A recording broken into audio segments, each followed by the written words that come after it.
Hello everyone, hope you're all doing well. I'm Chisamo Emmanuel Solomon, and today we are back at Mr. Magembe Henry Seboa's Dragon Fruit Orchard in Balala here.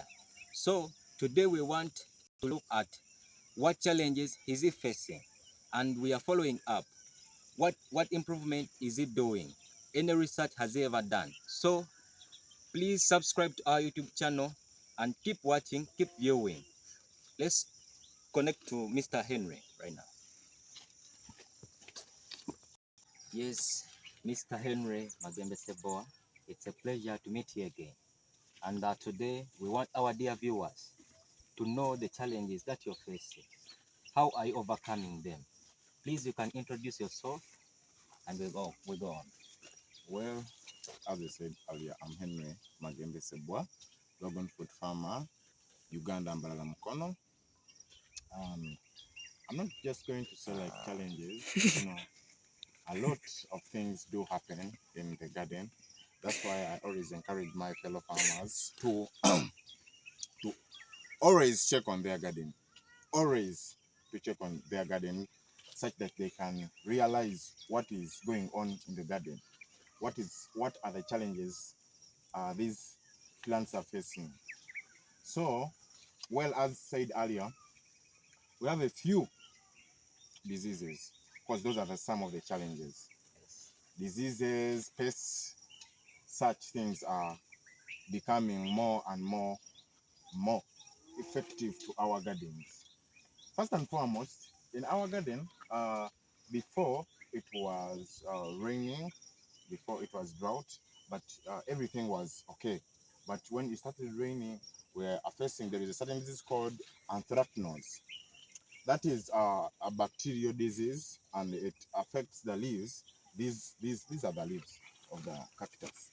Or Can come closer. yes, these are the leaves of the cactus because dragon fruit is in the cactus family. So it is anthracnose. It is. You can actually identify it with brown specks or dots or black. You can come over. I saw it. Yes, like this one here. Hope everyone is seeing it. This one. Most people confuse this with sunlight, that excess sunlight, but this has happened in this rainy season. Yes, hope you have seen that. All right, all right. All right, so to our new subscribers and viewers, please, for that sake, I want you, Mr. Magembe, I request you to please explain to us or explain to them the steps that you take in planting dragon fruit. What does it take and what do you need to do? Please, you can answer that. First and foremost, when the first thing to do, you have to get the land. As I've ever said that earlier, you have to be with enough land. Don't mind whether the soils around they are not like fertile. So what you have to do, you have to first get the land. You have to know the sources of manure. You have to get to know what methods am I going to use. Am I going to use the poles, the wooden poles? Am I going to use the concrete poles? Am I going to use bamboo?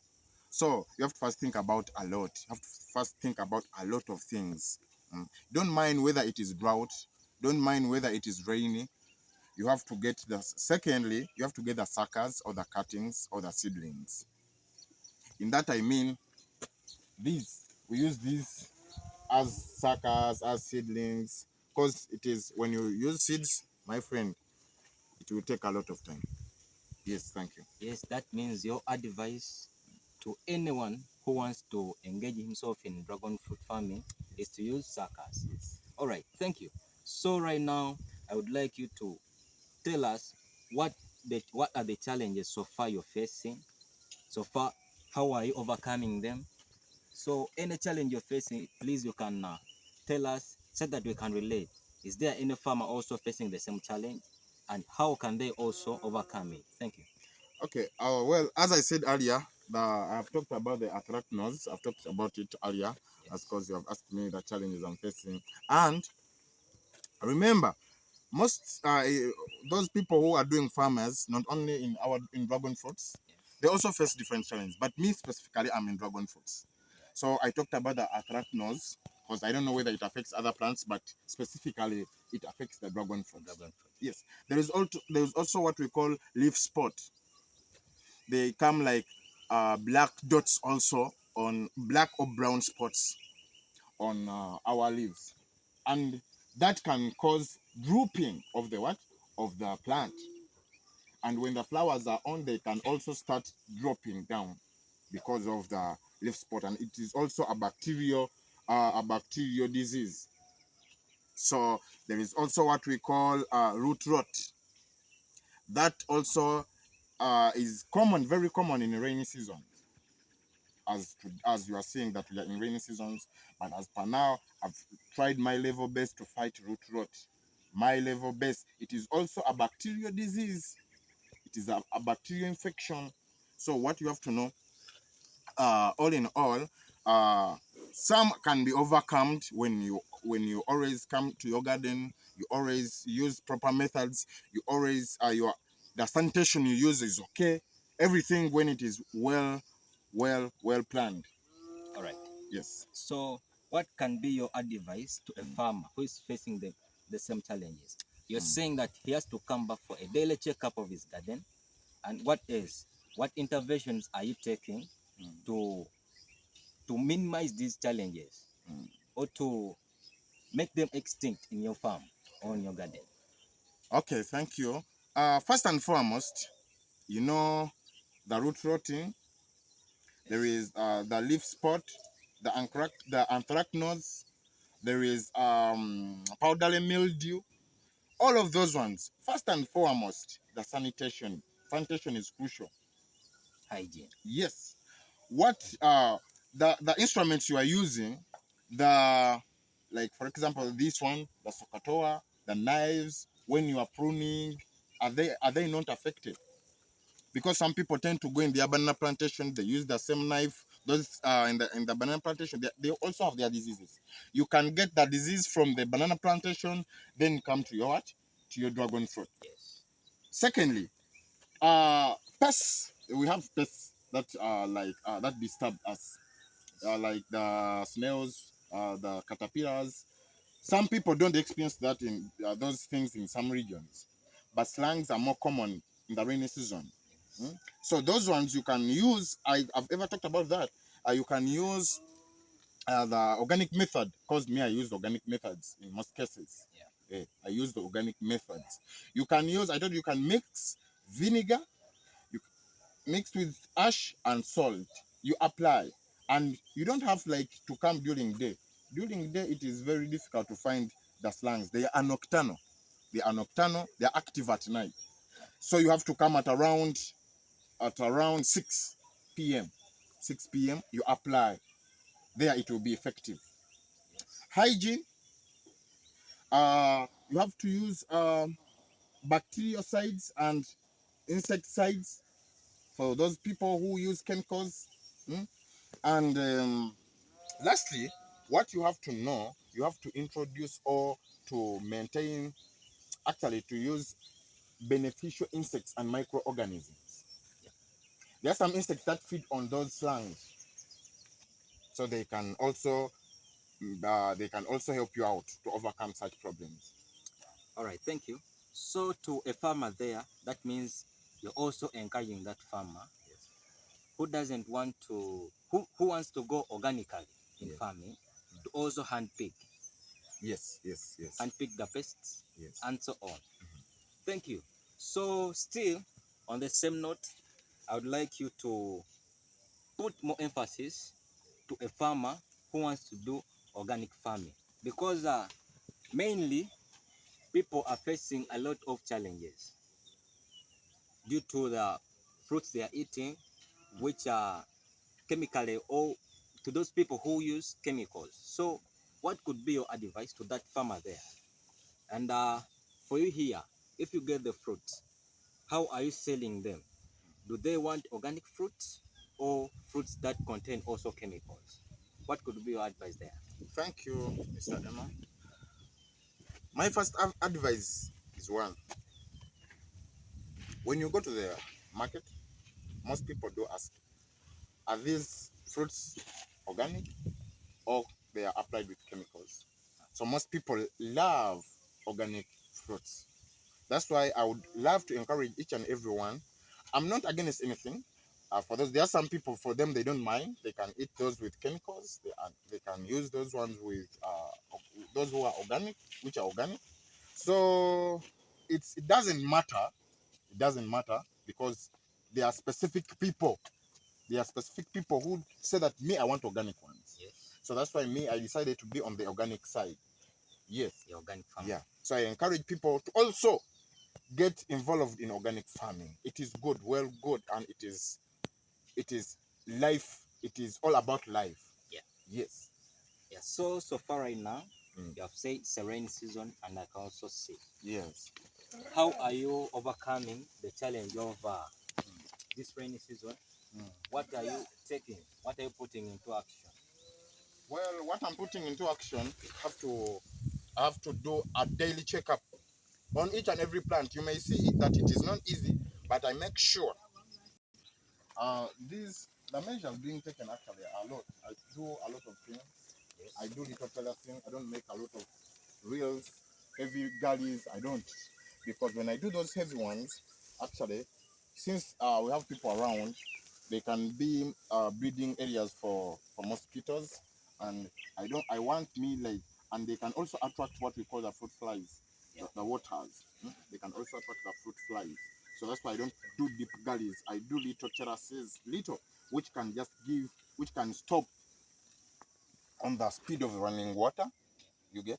So I don't do the heavy ones because they can withhold water. Yeah. Yes. So, what could be the instance of your piling this grass here, besides the pole, the dragon fruit pole? What's the importance? What's the use of it? Well, these the wandering gene mosquitoes and specklers, they help actually they prevent the excess condensation. Yeah. No, they prevent excess evaporation. Evaporation. Yes, of water from the soils. Water from the soils. So, and actually they add some warmth into the soil, and in a meantime they rot and add fertility to the soils. Yeah. Yes. So, could I think that inside there is some manure, Ye- or not just thinking, but soils. We add manure there. Yeah. We mix manure with our soils, and actually these ones, the plant matter. Remember, when I'm making the what we call the plant tea compost, we use plant matter. And actually, when we are weeding our garden, we don't throw away. We don't just leave the grass there. We just pile around the plant. It is that's beneficial. a good idea. That's a good idea. Yes. So, I'm seeing some flowers on different dragon fruit plants. Yes. So, how are you maintaining them? And is there any technique that could be done or that can be done for you to improve the flowering of the dragon fruits? And how are you maintaining them? Okay. Thank you, Mr. Emma. Flowers, first and foremost, these flowers, they are they are bared on these, we call these fruiting branches. Yeah. And in most cases, the flowers tend to be on a 10-feet branch. In most cases, Yeah. a 10-feet branch. That means it has to be long. Yes, yes. But if it is affected, you can cut it off. You can also leave it. It can grow up to this size here, and it stops there. It doesn't go any other further. You get? Yeah. So, that but means you can prune it or it prunes itself. now I do prune it. Okay. Yes. And the way I maintain my flowers, first and foremost, you have to use traps in the garden. Yeah. You have to use traps or the bacticides, and fungicides, because these flowers, they are affected by the diseases. Also, I talked about earlier the leaf spot, the anthracnose. Yeah. I talked about those diseases earlier. So when you don't apply such, you may be like in trouble, because another thing here, you have to make sure that everything, like your soils, there is manure for better yields. Yeah. You have to make sure that the fruit flies, those are the most dangerous actually during fruiting. During fruiting, when the fruit, when here they may not be active because you haven't seen the fruits yet, because these are flowers, but these flowers are also affected by the disease I talked about earlier. Yes, the root rot, because it may result into the dropping of the flowers. The leaf spot, it may result into the dropping of the flower. Yes, sir.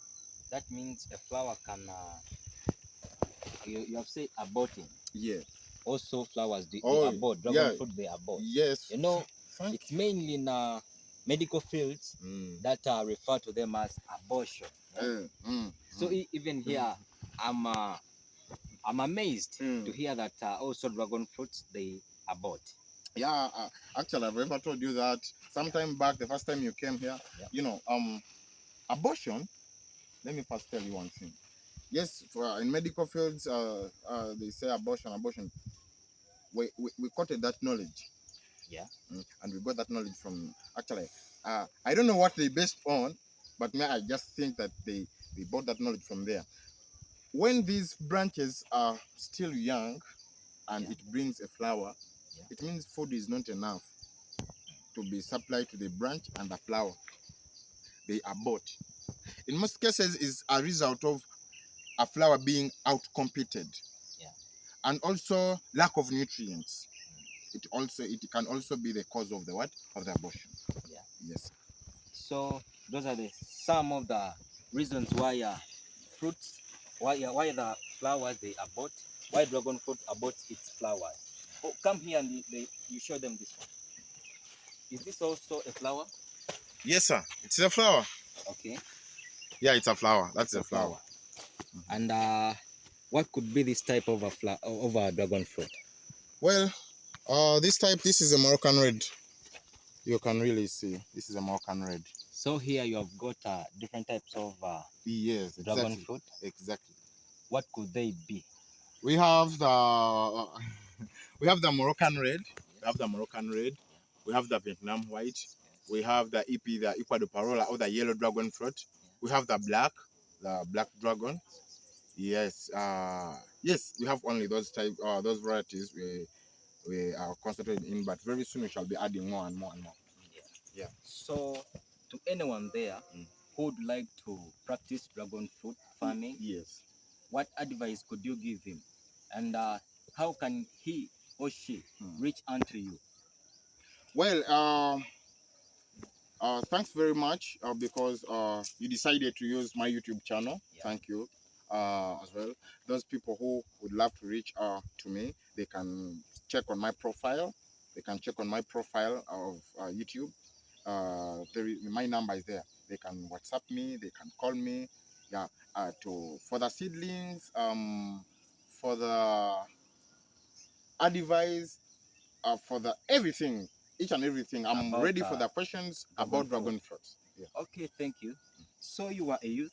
Yes. What advice could you give a youth outside there? Yes. Which advices? Because mainly here in Uganda, youths do not want to engage themselves in agriculture. They see it as a work for old people. And here I'm amazed you are youth. And still in the recent video that we did, I also tell you that. So what advice could you give a youth out there about farming?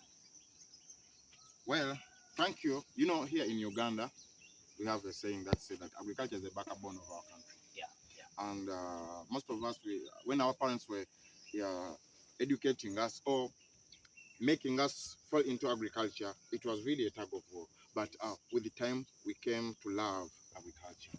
And we have seen that agriculture is peace, agriculture is happiness, agriculture is everything.